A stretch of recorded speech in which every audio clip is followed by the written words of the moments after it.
so sad. Death is so sad.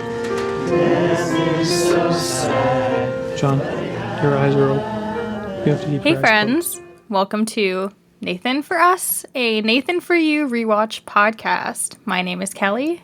And hi, I'm Megan. Today we're covering episode 6. This one is funeral home / burger joint / skydiving. We got a threesome in here. Whoa, someone tell Anthony Napoli. Yeah, grab him quickly. Yes, so the first segment that we're going to get into is about Boyd Funeral Home. And the opening line of this episode is maybe one of my favorite opening lines of all time. I hadn't really thought about comparing opening lines until I heard this one, and I thought, man, the first line's normally a really great one. So this one is, of all the ways to make money with dead bodies, perhaps the most popular is running a funeral home, which is accurate, informative, and kind of hilarious. Yeah, I kind of was thinking when this happened, like, are there other ways to make money with dead bodies? I think science. I think, yeah, science is a big one. I believe, like, body farms are another. Those are kind of What? Yeah, have you heard of a body farm?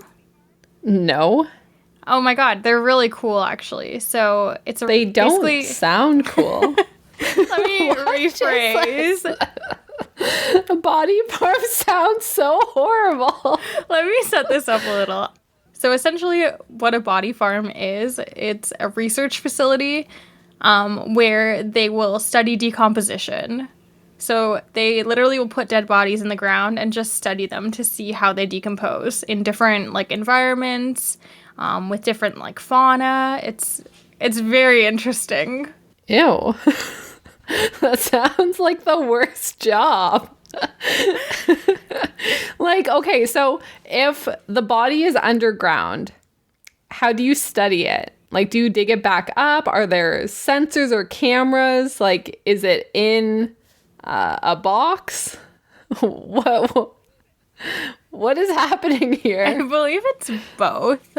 There's actually, like, a lot of books, too, if people want to read some different things about this. There's a book called Stiff, which is all about cadavers.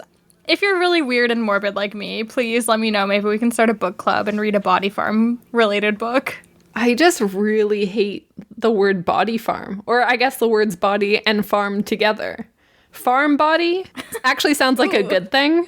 Yeah. Oh, hey, farm body. See, that sounds nice. That's something that would interest me. Body farm is not as interesting. You know what body farm sounds like? A body farm. A great band name. Oh. I promise I'll retire that joke at some point. That's... So I guess it's a joke no one would get, but on our other podcast, Cool Girls Look at Explosions, we've formed a band on the last episode. So if you're interested in our musical pursuits, we recently listened to Godzilla or watched Godzilla and did a podcast about it. And within that podcast, we formed a band. Yes, Alpha Predator, baby. Opening for Body Farm. Opening for Body Farm. So we see Nathan trying to do a little recon mission as he normally would, but this time we have a bit of an issue, and he has a mishap with his fake beard, which we could probably have seen coming based on how terrible that beard is. Yeah, I think Nathan should have come in a little bit more prepared. Maybe his face was a little sweaty. Maybe the air was a little moist, like something caused his beard not to stick, and he was not prepared with a backup plan. Now, we know that he, in previous episodes, has snuck into survey businesses by crawling into different objects. And it kind of seems like there's a good opportunity to hide in a casket, no? Yeah, that's a great point. He really should have just taken advantage of that and hidden in a casket. But I wonder if maybe he was, like, nervous. We see very much later in the episode that Nathan does get a little bit stressed out and has some anxieties with different things. So maybe that's one. Yeah, I think he's used to hiding in objects, and so I think that this would have been a very natural fit for him to survey the business. So I think he gave up a little bit easily here, but he heads on in the next day. He does some internet research, and that's how he does kind of his evaluation of the business. And a fun fact is the website looks almost identical to when he pulled it up on this episode. Yeah, it's pretty funny. It really has not changed a lot, which I guess, honestly, like, are you really going to be that enticed by a certain funeral home based solely on their website? Like, how much kind of excitement can you really put into a funeral home online business? I really think I would pick based on the website, to be honest. Really? Yeah, because I guess I don't I haven't researched this by any means, but I'm just trying to think of, I would look up all the ones in the area and think about kind of where do you want to be buried if that's like the route you want to go. Pause. Are you dead in this scenario, or are you doing this before you died? You know what I just thought of? Is there a new business that we could make where it's like funerals for millennials, and we kind of have like a very millennial focused funeral home? I don't know what kind of permits you need to be able to bury bodies somewhere. Maybe we could look into this. I don't think millennials are into getting buried. I think they want to be like the pod that grows into a tree, which also is what I'm leaning towards, or being donated to science. I think being buried is passé. Fair enough, but do they want like somewhere to where their family can go visit them, I wonder? I don't know. I'm just thinking like we could start a funeral home that has like a TikTok account, you know. Very aesthetically pleasing tombstones. We don't want just like a basic rectangle. We want them to be like really colorful, watercolored glass, like water fountains, you know. Have like a garden buried on top. Never need to replace flowers. Just keep the garden growing.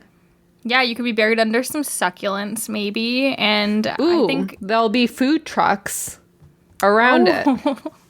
Yeah, and everything's gluten-free. You'll be buried in some gluten-free soil as well. Come relax for an afternoon, you know. Throw your biodegradables just on top of the graves, you know. Keep the cycle going. I think we're really onto something here. Yeah, have like a nice little community. Make it a space you'd want to go and hang out with your old friend, and like give yourself a comfortable environment to go hang out in. Maybe we have some games, you know, cornhole. A smoothie bar, perhaps. Maybe we do those like silent discos. You can listen to an audiobook or a fun bop maybe you go and there's like a code on the tombstone that you can scan to find out like the person's favorite song or book or some fun facts, and you can like get to know them a little bit. I really like this. I think that we really have come up with something here that could catch on.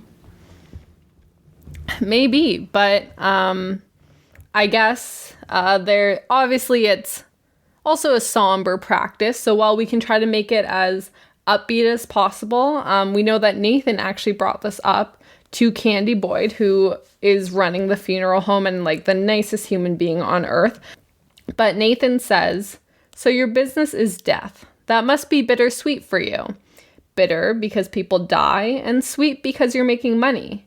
And he goes on to try to explain to her and kind of draw this out by saying, you know, you must get excited when someone dies because you're making money, but be sad. And he just goes back and forth, kind of repeating himself a few times. And she says exactly. You know what? I really want to look up how many times she said exactly. Do you have the episode? Oh my goodness. She says it a lot of times.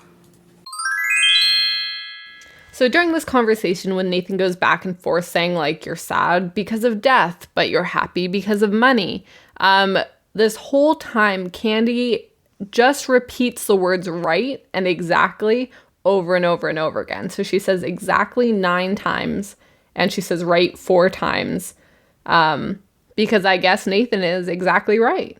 Death is sad. Money does make her happy. Exactly. That's all we can say. Yeah. So now we get into the plan. And the plan is to give people the option of buying more friends to attend their funeral. So Nathan needs to audition actors to play the characters who would go to your funeral and pretend to be sad, kind of get into character depending on what kind of service you're looking for.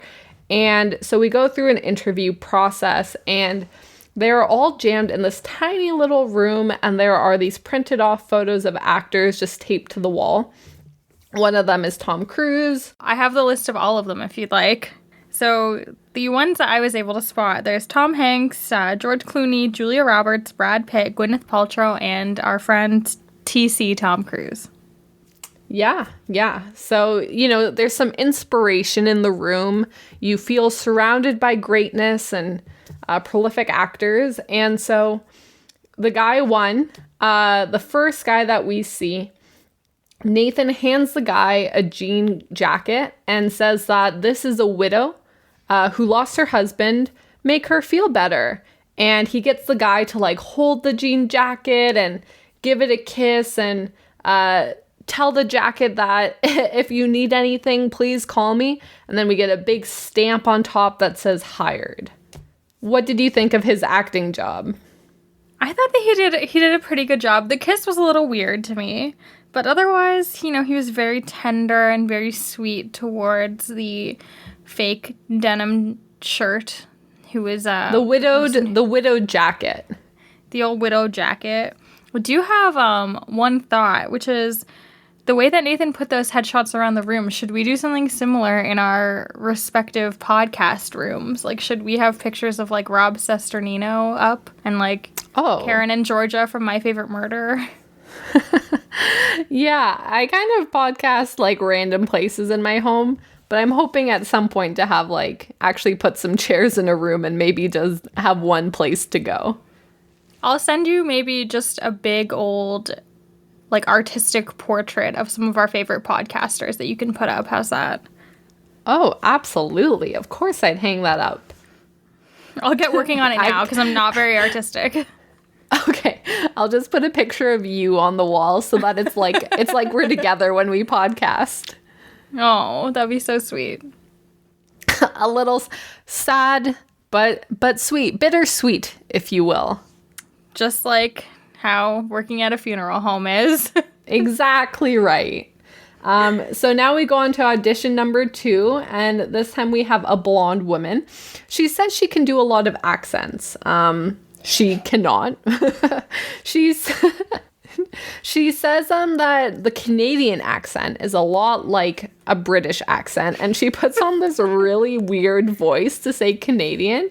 And Nathan says that he's Canadian, actually, and she says that he sounds normal. I think Canadians and Americans, most places, sound quite similar. Of course, we have an accent out in PEI. New Yorkers sound a certain way, but I would say in general, there's not a strong accent in Canada.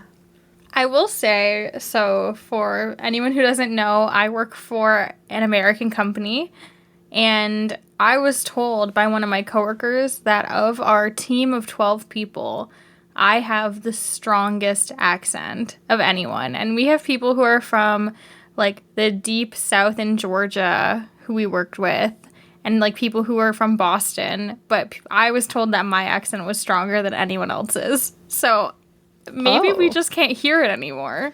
Listeners, does anyone listen to us and go, wow, those strongly accented Canadians? I can put on a very strong Canadian accent. Oh, please do. Just out for a rip, are you, bud? I feel like that's a very strong, but that's also a little bit Minnesotan.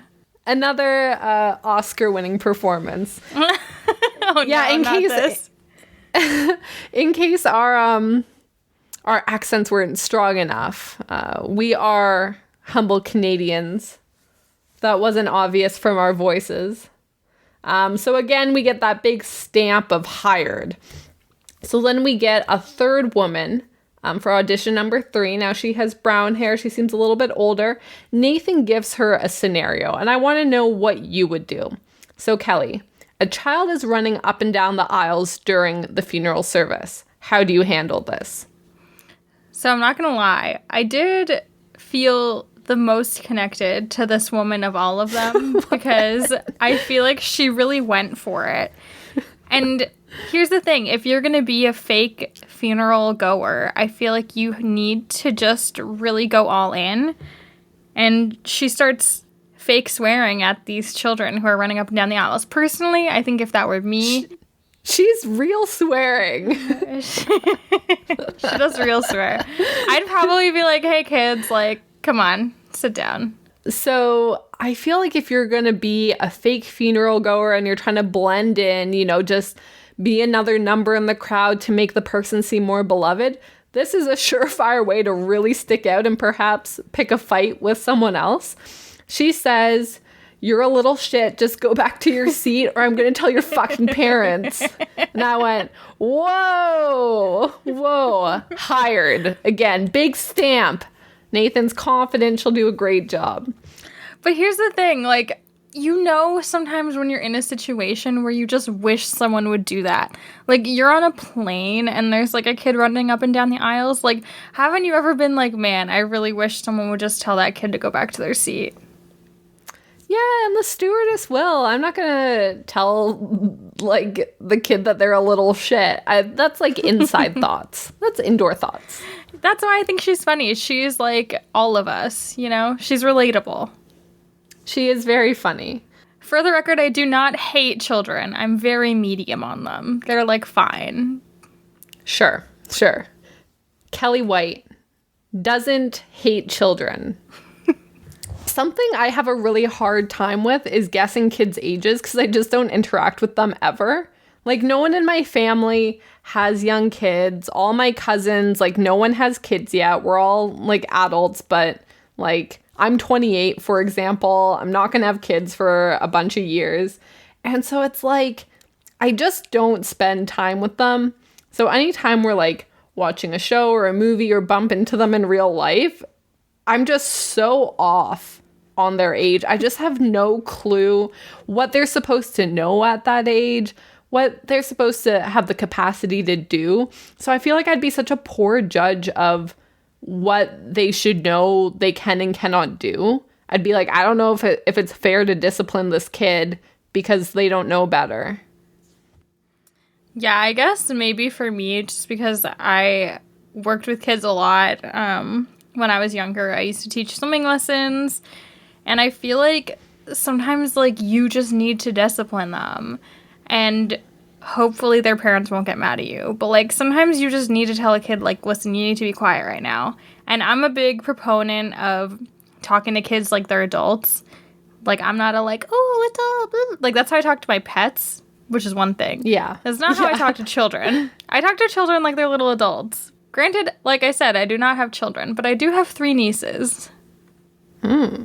My mom's a teacher, and so anytime I need to, like, get a gift for a child of any sort, I'll just ask her. I'll be like, this is their age. What do people that age like? I just buy whatever I think is cool. So, like, we bought one of my nieces. Electric scooters for everyone. That would be my go-to. We literally buy them stuff, and so my fiance is a lot better at picking out things because I'll be like, oh my god, look, we should get them this toy keyboard set. And he's like, no, you don't buy the kid something loud because the parents are going to hate that. Oh. I guess you can evaluate how much you like the parents. How mad you are at them at that point in time. Yeah.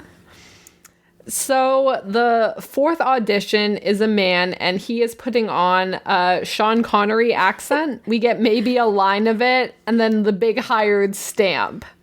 I think you're really overselling the Sean Connery accent. I think it's like a heavy air quotes Sean Connery accent that this man puts on.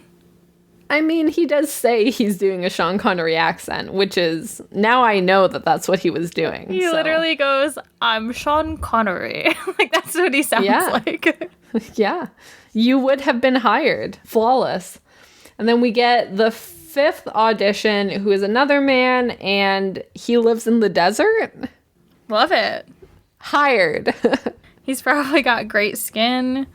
Maybe he has a farm body.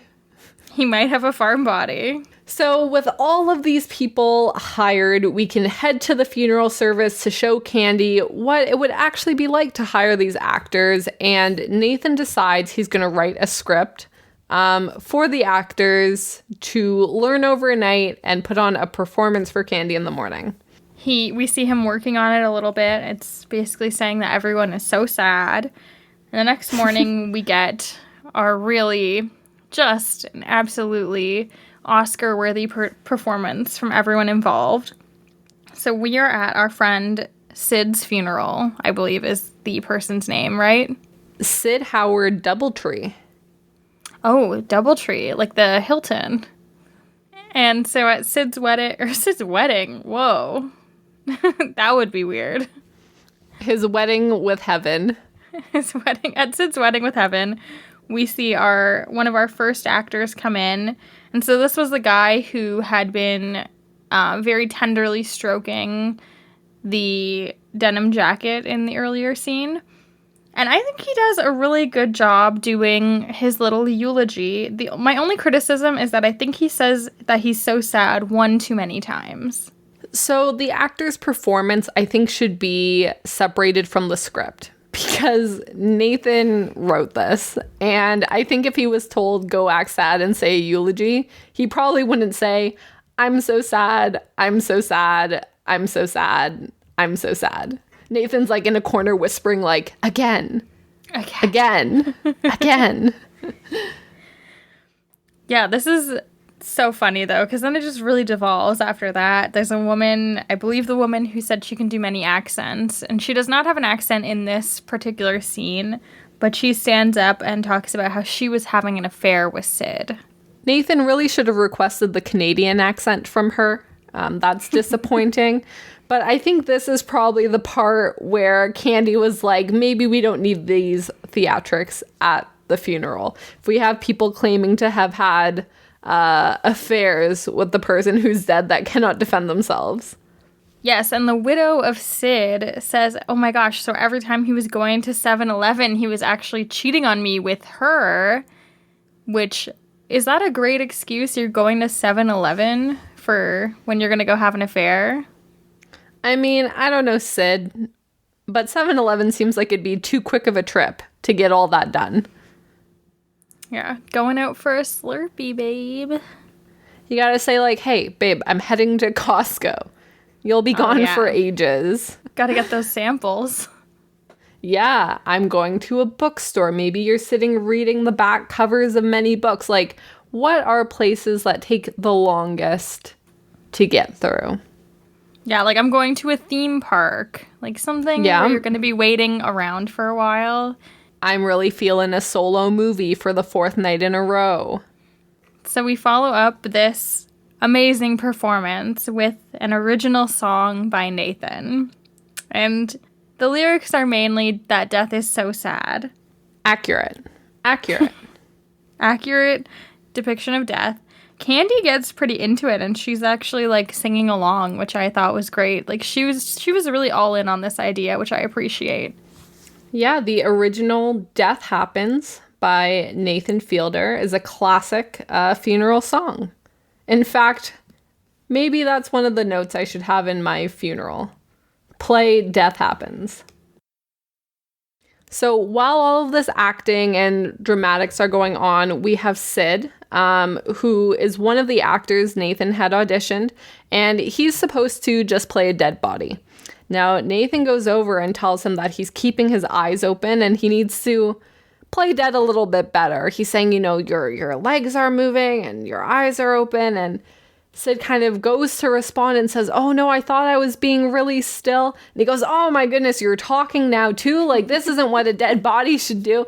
So he closes the lid on him and just leaves him there. At the end of the segment, we see Sid, quote unquote, open it, and the room is empty. So I don't know how long they left him there for. He didn't need to put anyone in the casket. He could have just closed it and not had a person there, right? Yeah, but this is funnier. It is funny, and I don't blame Sid. I am also a jittery person, so I don't think I could have just lied in a casket not moving. Though I think I would have at least tried to close my eyes. Like, maybe Nathan could have given him some headphones. He could have listened to a nice, relaxing audiobook or podcast or something while he was lying in there. I don't know. Well, also, Nathan couldn't see most of his body because the casket was like half open. So you could see kind of the waist up, but you couldn't see his legs or anything. So I think the comments were a little unfair. Yeah, well, Nathan wants to make sure that his actors are working for their dinner, you know? He's paying them. That's true. I would be interested to know how much they got paid. Ooh, that's a great point. That would be very fun. I kind of want to know how much this additional service would have cost as well. I guess no one would agree to have the funeral filmed. So even if she said, yes, let's do it, I don't know how they would convince someone to actually do this. And then hypothetically, because I feel like the kind of people that would buy this, it would be the person for their future funeral. It wouldn't be their friends saying, oh, I don't think so-and-so has enough friends. It'd be like you yourself saying, man, I want my friends to think I have a lot of people. So I think this would take a long time to bring to fruition. Yeah, for sure. So following this dry run of the funeral, we have a little meeting between Nathan and Candy. And he's like, all right, so are you ready to implement this?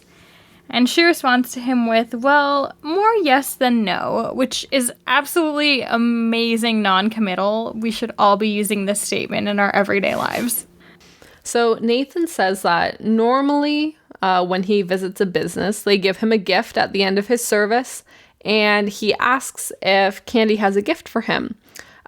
She says she doesn't, and he says not to worry, that production normally brings something that they can give Candy to give to him so that they have the footage. He hands her a present. She said, yep, that sounds good. He leaves the room, pretends to enter again, and she gives him the gift and says, thank you so much for coming. Like, we really appreciate you. And he opens the gift on camera, and it is a pair of scissors. And he's kind of looking at it, and he asks her, like, why did you get me scissors? Yeah, and her recovery is on point. She says, well, everyone needs a pair of scissors. Which he kind of goes, yeah, are these new or used? Which, does that matter?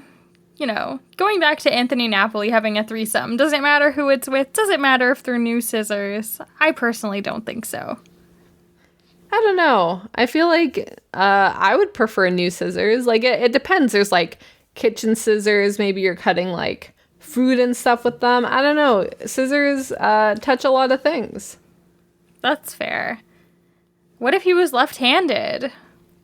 Yeah, there's a lot of questions. I was really expecting there to be a ribbon somewhere for him to cut. I don't know why. I was like, oh, this is like a gift for something else, and they're going to randomly turn and he's going to be cutting, like, with all the actors behind it being like, our show's starting, or I don't know. I thought there was like a part 2 to this. So I do have an update on Boyd Funeral Homes, if you are interested in potential planning for the future. You know, if we ever end up living in LA, this might be our go-to spot. I certainly hope we don't have a go-to funeral home spot, but well, maybe we swing by and see if they need actors. The usual. So Boyd Funeral Home is still open. They don't have too many reviews on Google, only 9, but they have a 4.2, which is pretty good, and people basically have said that it was really lovely. Candy, as of 2 years ago, did still work there. But yeah, so Candy Boyd seems like a lovely person, so if you are looking for any funeral services in the LA area, I feel like this is a great spot. You should reach out. It seems like she can help you and is very compassionate. So segment number 2, we are focusing on LA Burger in Los Angeles, California. And their claim to fame is that they think they have the best burgers in LA. In fact, they think that so strongly that they want to put out a guarantee, and that if you don't think this is the best burger in LA, Gustavo will personally give you $100 of his own money. Yeah, so that is Nathan's idea for really proving that this is the best burger in all of LA. And wow, I don't think I would have the balls to do this with any claim of my own. How about you? I'm just going to say it. Worst idea on the show so far. Is it because it doesn't work or you just think it's boring? Both, I would say. I think there's not enough of like scheming going on. I think definitely we'll get into the customers who show up, and that part is very entertaining. But I think, and I know that most of these are like very jokey business ideas, but I think as far as a business idea goes, this one must be the least successful. Yeah. So yes, Nathan does convince Gustavo that they will be offering up $100 if someone does not feel that the burger is the best burger they've had in LA. And so one way that Nathan wants to try and get the word out about this new promotion is that he wants to get Gustavo on to LA's most listened to morning show, which is on 95.5 KLOS, which is, from what I can tell online, kind of a like rock radio station. It looks like they kind of play everything. Allegedly, they have millions of listeners, which is pretty wild. I don't know what a normal amount of listeners is for a radio station, but million sounds pretty extreme. Yeah, like I'm on their Wikipedia page, which I feel like for them to have a Wikipedia page means that they've got to be a pretty big radio station. And it's just very impressive to me that Nathan was able to get on here. I don't know. Can't anyone make a Wikipedia page? They just had someone in the company probably do it. I guess, but it's like very detailed. Like it's got history, because they were formed in 1947, which is Whoa. very, very wild. It has like all of these different eras of people. It has a whole section on notable personalities. So it seems like they're pretty prolific as far as I can tell. Now, I never listen to the radio. I have a podcast on or Spotify or something. Like everyone has access to music that they want to hear without commercials, podcasts they want to listen to, audiobooks. So if I'm in the car, like I would probably have the radio off and listen to nothing over having it on because I'm for sure listening to something else. Fair. I do listen to a radio station. I listen to Indie 88 Toronto. And I will say Indie 88, which is a small indie station out here, has 62.8 thousand followers on Instagram, and KLOS 955 only has 34.7 thousand. So, Whoa. Millions of listeners. Maybe they were exaggerating. I don't know how to tell. but the morning show that Nathan and Gustavo did go on, which looks to be the Heidi and Frank show, does have 62.7 thousand followers. So this morning show has more followers than the actual station. Yeah. It does look like the morning show is pretty popular, so they get on there, and Nathan and Gustavo talk about this new promotion where they're going to offer $100 for anyone who comes and eats the burger at LA Burger and does not think it's the best burger in LA. So while they're on this radio show, Nathan reveals to us that he does not actually eat red meat, so he can't comment on whether or not the burger is the best in LA. And Heidi and Frank look shocked. They look so stunned by this fact, and they're like, why are you doing this? Yeah, I mean, I think that's kind of fair. Like, I am a vegetarian, so I don't think that I can really say whether or not something is the best burger in LA without having tried it, you know? I think it's fair to say that kind of anything you eat is not the best. And it's very subjective, and like you're never going to try every burger in LA back to back to back and be able to compare in a reasonable way. Fair enough. So after they kind of go on the show and they've learned that there's millions of people listening, Gustavo is looking pretty nervous.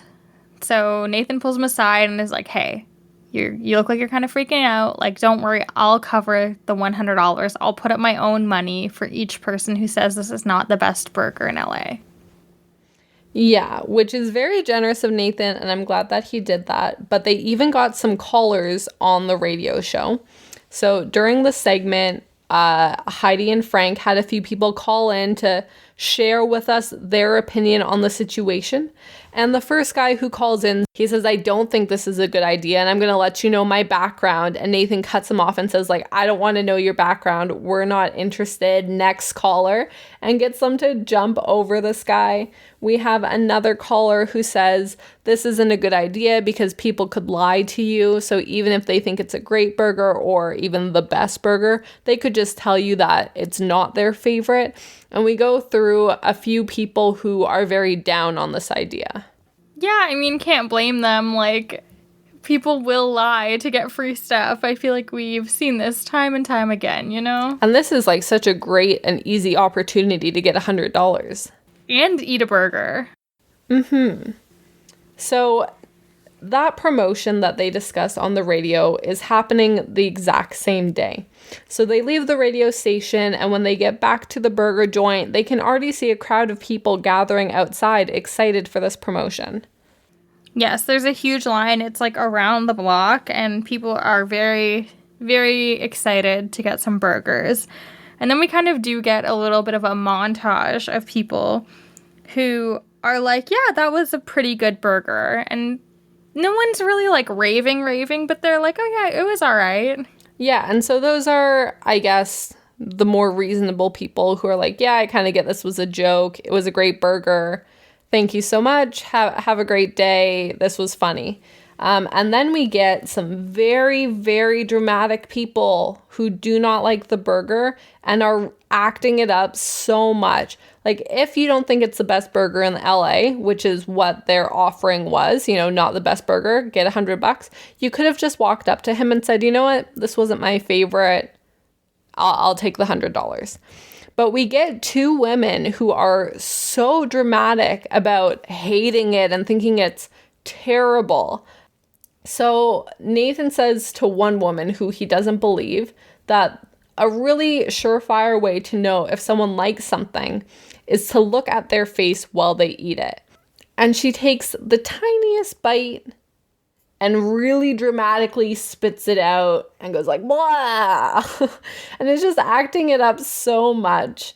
And then we have another woman who says that she needs to go home and brush her teeth to get this nasty taste out. And she keeps going on and on and on about toothpaste and how the burger is so terrible. And they're just really being dramatic for no reason, but it's very entertaining. Yeah, and honestly, those two are like a lot, but my biggest issue with any of the people is that there's one guy who says that he doesn't feel that ketchup and mustard should be on a burger. Yeah, that guy's ridiculous. He's like, oh, that's very McDonald's. No, it's called a condiment. It can go on really anything you want. This man is ridiculous. Like, that's totally his own fault. If you don't want ketchup and mustard on your burger, then say, I don't want ketchup and mustard on it. Like, I don't eat pickles, so I'd be like, hey, no pickles, please. Like, it's just so crazy that he's like, it's their fault that there's ketchup and mustard on the burger. Everyone puts ketchup and mustard on a burger. Yeah, 100% right. This guy's crazy. But so Nathan did have a plan for this. He was like, okay, in case people are really saying this is not the best burger, he had brought a collection of different holy books to get people to swear on to say this was not the best burger. And, you know, on paper, this seems like it could be a good plan.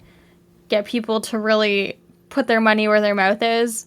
But it seems like most of the people just kind of swear on their holy book of choice and don't really care if that means they're going to go to hell. Yeah. Everyone's just like, okay, fine. If you want me to put my hand on this to get $100, sure, that's fine. Let's move along. We get kind of a crowd of people surrounding Nathan saying that they all don't think it's the best burger, and he's kind of arguing with a few of them. We have one man say that he's gonna get his lawyer if he doesn't get his $100. Yeah, so we did reach out to a couple of our friends who are in the law field to see how they would go about defending this client if someone was like, hey, I ate a burger, someone said it was going to be the best in LA, or they get $100. And I was like, how would you argue that case to get them the money?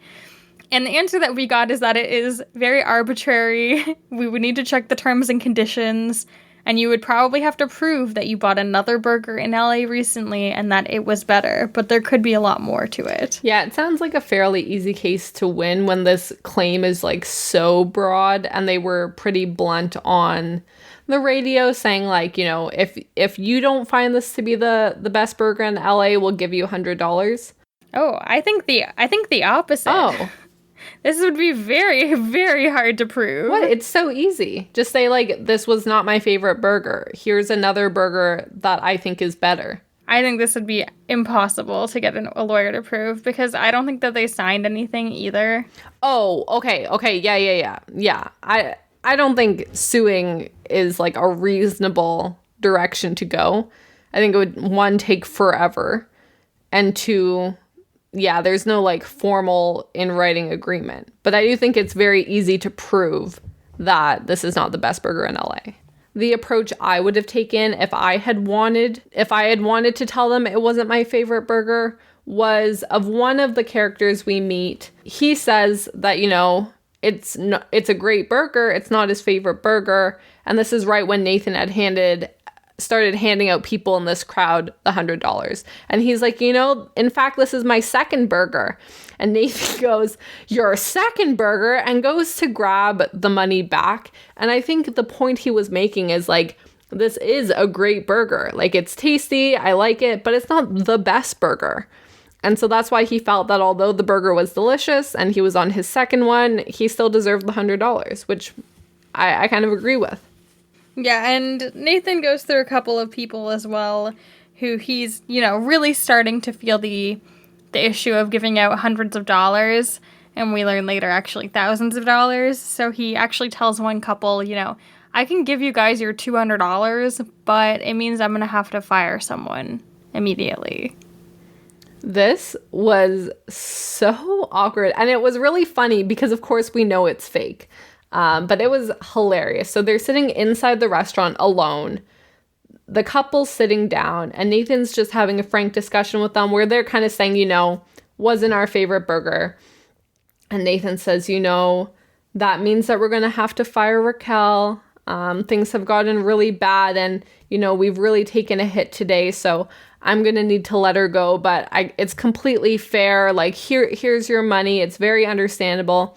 We have Raquel come out into the room that they're in, and he's like, oh, Raquel, like, I guess you were just wandering back here. Actually, while you're here, I have something to tell you. You know, we've lost a lot of money today, and I don't think we can keep you. This couple looks so horrified, but almost kind of laughing a little bit too, like, is this a joke? Like, I don't know. And so they say, you know, if it comes to this, like, we don't need the $200. Like, it's fine. If it's getting to this point, just keep it. Like, we don't want to cost her job. Nathan's like, are you sure? That's very kind of you. And then he turns to Raquel and goes, you know what? We can keep you on because this kind couple didn't take the $200. And he hugs her, and she just kind of walks away. Yeah, this would be such an awkward scenario if you were the couple. Like, you've already seen so many people get their money back, and then just because you happen to be sitting there, like, you're the ones who get guilted into being like, oh, actually, you can keep the money. Yeah, I would have for sure been like, just keep it, it's fine. Like, I would have felt so awkward taking the money or asking, especially if there's a lot of people around asking for money. I would have felt really awkward joining. I think I would have just let it be. I would never have asked for the money. I don't even send back food at restaurants. Like, I just hate confrontation. There's absolutely no way I would have been able to even ask for the $100. Yeah, I would have been so awkward. And especially if you see how much money they're giving out, you're like, man, this is a bad idea for them. So Nathan and Gustavo were talking after this, and Nathan spent $6,000. But something we don't learn that I would be very interested to know is how much money Gustavo made from this day. Because, you know, there was a lineup around the block, they were super busy, and Nathan had taken on that cost of paying everyone. But the restaurant had tons of people at it that day. So I would really want to know how much money Gustavo made from sales that day. Because we know that at least 60 people had wanted their money back. And not everyone who went requested the $100. So it could be a great day of sales for him. Yeah, it's hard to say, like, so I'm just kind of looking at their menu, and on average, I'd guess it's probably like around $10 a person. So we would kind of need to know like what percentage of people asked for the $100, and then we could kind of figure it out from there. But unfortunately, LA Burger is permanently closed. Yeah. So I did read online that a guy who lives in the area was saying that almost every burger shop kind of around that area has Best Burger in LA written on the sign, and they're all kind of the same type of signage. So it's a very popular phrase, and there's a lot of very similar burger shops in that area. Yeah, I mean, I hope Gustav is doing well. It sucks that the burger shop has closed down, but c'est la vie, you know? Yeah, and Nathan kind of finishes this segment by saying, like, you know, $6,000 was a small price to pay to see Gustavo smile.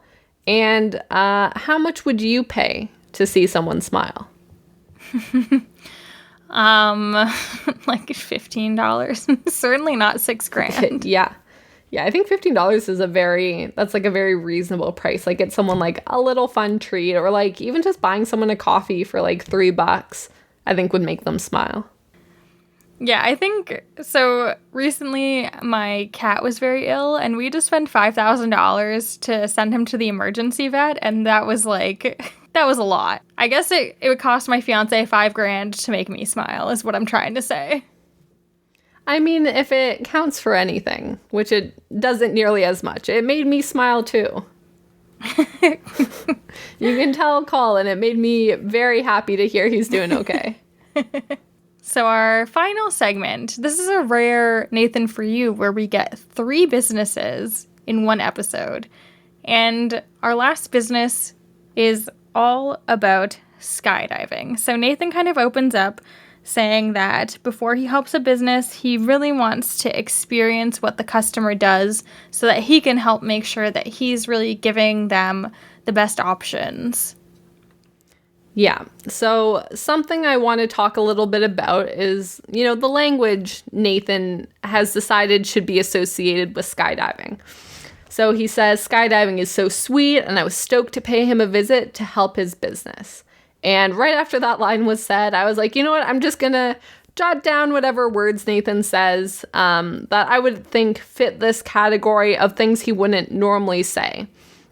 So he says rock and roll, sweet, stoked, rad, sweet man, pumped. He does air guitar. He fist pumps. He says eat some wind, balls to the walls, risk taking fun, cinch, super stoked, and eat some sky.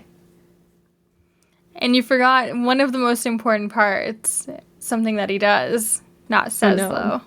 What is that? Right at the beginning, when they open up this little segment, he drifts into the screen. Oh, yeah, in his car. Yeah, because Nathan is extreme when he's talking about skydiving. I hear he's a little bit of a bad boy. I would agree. So yes, Nathan essentially is like, I need to skydive to be able to determine what different things I can offer to Skydive Paris. So we're introduced to Scott Smith, who is going to be a skydive instructor at Skydive Paris. And Nathan's stoked, man. He's so ready to do this. They get all suited up. And some of the things that Meagan noted, Nathan says he does lots of air guitar. They get in the plane. They go up to 12,500 feet. And then right before he jumps out, Nathan realizes, oh my God, he has to meet a friend for lunch at 3, and he's going to be late. Yeah, so Scott is saying, you know, the fastest way to get to the ground is by jumping outside. Like, let's go, we'll get there faster. And Nathan's like, no, you don't understand. I need to meet my friend for lunch. He's like, yeah, I know, this is the fastest way to get to the ground. But ultimately, Nathan definitely does not chicken out and takes the plane back to the ground where they discuss these lunch plans. So he's kind of realizing that Scott might not believe him, and he says, oh, you know, terrible scheduling on my part. And he asks Scott if he thinks that he's lying. And Scott says, you know, it doesn't matter if I think you're lying. And this seems to bother Nathan, so he says, why don't you come to lunch with me and you can see my friend in person? On the drive over, we get a camera shot of Nathan driving and Scott in the front seat. Partway through the drive, Nathan takes off his seatbelt and you can hear the car beeping. And he just kind of glances at Scott, being like, oh, what, you wear seatbelts? And Scott's like, yes. So I guess Nathan was trying to show that he's some sort of tough, rad, badass by not keeping his seatbelt on, which is not rad, Nathan. He's just trying to be extreme. Very extreme. But keep your seatbelts on. Yeah, so they head out together to meet Nathan's friend for lunch. But of course, he's late as usual. And then finally, Nathan sees him in the parking lot. So he approaches this guy and, he's like, hey, I need you to pretend to be my friend. Here's $40. But in the voiceover, we get Nathan saying, I owed my friend $40, so I wanted to make sure that I gave him that before, proceeding. So after Nathan meets his quote-unquote friend for lunch, he walks him back over to Scott and introduces him. He says, hey, Scott, this is my friend, and I actually really wanted you to meet him because he loves skydiving. And so his friend plays it up and tries to agree with Nathan and says, oh, yeah, I love skydiving. Scott wants to know, where do you go in town? Like where have you been before? And he says, just here in town, trying to play off the question. I think he actually says in Paris. I think he's able to, suss out that Scott's wearing a skydiving Paris shirt. Because he says, oh, yeah, I go in Paris. Yeah, so then to try to help the conversation, he says, well, maybe they go on different days. This new guy, he goes on Tuesdays and Wednesdays, and he asks Scott when he goes. And of course, Scott goes skydiving every day. So that didn't really help the situation. Nathan jumps in and says, he mainly goes skydiving in Germany. That's his main area. And Scott asks him, well, what drop zones do you go to? And I guess we're all just impressed by Scott's vast knowledge of drop zones all over the world. He's very knowledgeable, which I think is something that you would want in a skydiving instructor. I don't think you want someone who doesn't know everything about skydiving to be the person taking you. But I honestly am pretty impressed with the friend that Nathan makes here. I think he does an okay job of really trying to fake it till he makes it. Yeah, especially when you're with someone who's such a professional in the industry and has clearly done it for many, many years and owns a facility. To try to bluff your way through that conversation would be so difficult because we don't know if this guy has ever gone skydiving even once. Yeah, I feel like it's probably pretty low likelihood that he has, right? Out of all of our friends, how many of them have gone skydiving? Probably very few. Now that I'm thinking about it, I think only one. Yeah, so once they go inside to actually eat, Nathan really throws our poor new friend into a weird situation where he's like, hey, tell Scott about the time you had to come out to your parents. And we don't get to hear the whole story, but I'm kind of interested to hear what this guy came up with as his coming out story. Yeah, I feel like if we had seen the whole lunch, it would have been really funny to watch Nathan ask him to share these random stories, and this guy has to do some improv and come up with something on the spot and see what Scott thinks of him, if he believes that they're friends. I thought this could have been a really funny bit, but again, the episode's short and we're running out of time with this being the third segment, so we kind of yada past it, and I'm going to assume that they showed us the funnier aspects of it. And so once lunch is over, Scott says, okay, lunch is done. Are you now free to go skydiving? So they head back to give this a second chance. Yes, and they get on the plane. They're all suited up. They get to the however many 12,500 feet. And we get a very interesting edited video of Scott and Nathan's faces being put onto two people who went skydiving. Yeah, so I would bet that Nathan actually went skydiving, but they thought that this would be funnier. Yeah. I would hope that they did actually go because I feel like it's kind of annoying to Scott and his team. Like, they really wasted their whole day. Yeah, and they also didn't, like, pitch a business idea to them. For sure. But yeah, so Nathan basically says, like, oh, I didn't end up pitching anything to them because it was such a great experience. They don't need my help. Yeah, I'd be interested to learn if Nathan actually went. Do you want to give us the update on Skydive Paris? Yeah, Skydive Paris is still open. They have really great reviews. They have like a 4.9 on Google with 928 reviews, which is pretty wild. People seem to really love this. And I believe they are open right now for COVID-19 as well. They seem to have some protocols. I would personally not go skydiving during COVID-19, but hey, if you want to, that's your prerogative. Would you go skydiving?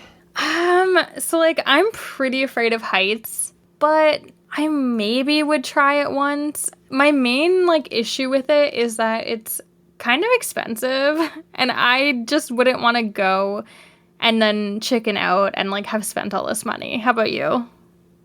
Yeah, I'm a little bit in the same boat where unless there was like a real reason to go, like, I don't know, maybe if everyone at work was going and it was like a team event, which seems a little far-fetched, but if there was like a situation where everyone else is going and it's kind of just you, I would feel a lot more pressure to, but it's certainly not something I'm interested in doing.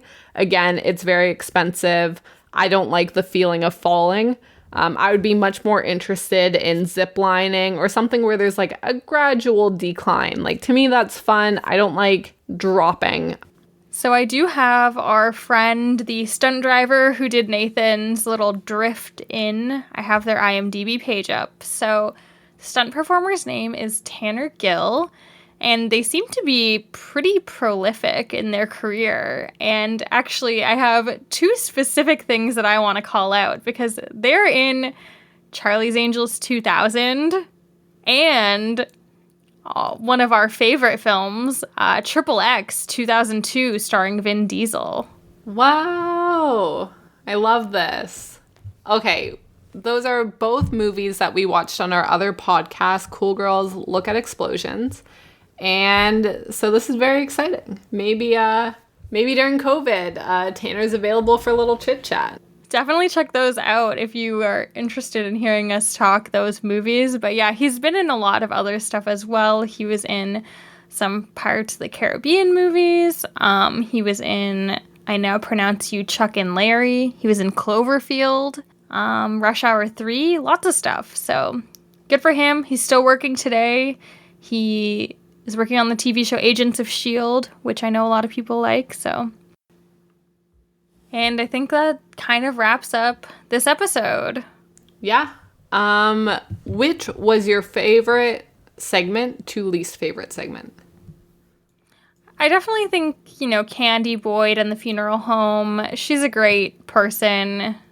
And I thought that whole little situation was pretty funny. Then I'd probably go skydiving and then burgers. How about you? I thought that burgers was probably more entertaining than the skydiving. Like the segment of the women like poking at the beef, being like, this side's nice, this side's disgusting, and dramatically spitting it out of their mouth. I thought that was very entertaining.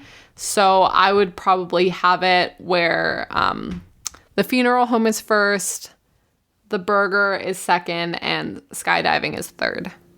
Fair enough. I could be swayed to do that as well. At the end of this season, we're going to rank the different segments. So I will take you being swayed into account, and I will definitely push for the burger shop to be above skydiving at that point. We'll see. I can also be pretty persuasive. And I definitely do want to give a shout out to one of our pals who wrote a review. So thank you, Kyle Picard, who wrote us a review on February 3rd. And what I really love is that Kyle said, if I allowed shoplifting based on whether or not your podcast is great, you'd both be allowed to shoplift, which is truly the biggest compliment one can receive. Yeah, definitely. I'm also hoping that Kyle owns a store that we can visit one day. Yeah, Kyle, let us know. We will take you up on that offer. And if you would like to leave a review on Apple Podcasts, that'd be amazing. It really helps us out. Our next episode, we're covering The Claw of Shame, and we have a very special guest to come on and help chat about that one because, you know, it's kind of a weird episode, so why not bring in someone who is arguably maybe funnier than us? Oh, most definitely. But don't forget about us when he outshines us. Yes, so we will have AJ Norris coming on next week. The great AJ Norris. The great AJ Norris, and it's going to be a really fun time. Make sure if you're really bored and want to listen to us talk action movies to check out our other podcast, Cool Girls Look at Explosions. And please follow us on Instagram and Twitter at NathanForUsPod. This has been Kelly and Meagan on your side.